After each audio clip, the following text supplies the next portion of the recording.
হাজাৰ জুবিন গাৰ্গৰ অনুৰাগী ইয়ালৈ ওলাই আহিছে আৰু ক্ষিপ্ৰতাৰে যাতে ন্যায় পায় জুবিন গাৰ্গ ডাঙৰীয়াই তাকে সকলোৱে আহ্বান জনাইছে আৰু আমি আশা কৰিছোঁ ন্যায়ালয়ৰ ওপৰত আমাৰ গভীৰ বিশ্বাস আছে আস্থা আছে যে অতি কম সময়ৰ ভিতৰত আমাৰ সকলোৰে হিয়াৰ আমঠু জুবিন গাৰ্গ ডাঙৰীয়াই ন্যায় পাব।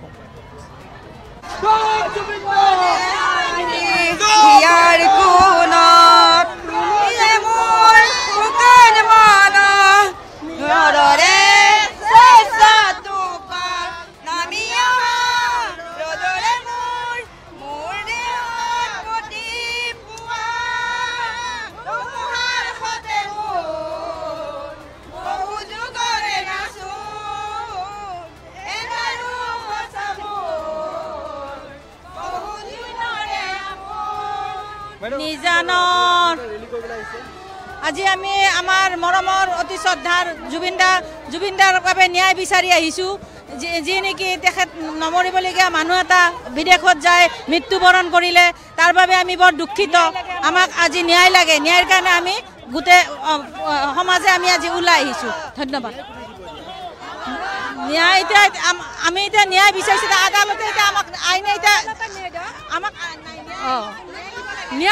ন্যায় বিচাৰকে আমাক ন্যায় লাগে। আমি কোনো চৰকাৰৰ পৰা অহা নাই, কোনো হেৰিয়াৰ পৰা অহা নাই, আমাক ন্যায় লাগে। আমি ন্যায় বিচাৰিছোঁ, জুবিনদাৰ ন্যায় আমাক লাগে, সেইকাৰণে আমি ওলাই আহিছোঁ। আজি আমি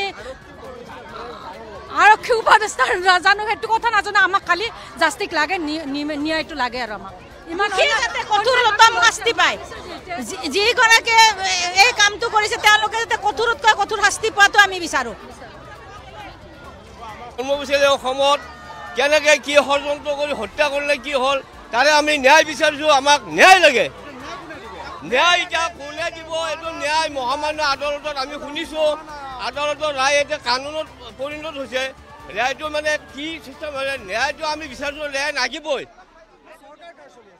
চৰকাৰৰ লগত আমাৰ কেলে চৰকাৰৰ পন্থী হৈ আমি ক'ব নোৱাৰোঁ। এইটো চৰকাৰ হ'লেও বস্তুটো আইনত পৰিণত হ'লতো, সেইকাৰণে চৰকাৰ ফালৰ পৰা আইনে কি কৰে পৰিচয় ন্যায় লাগিবই।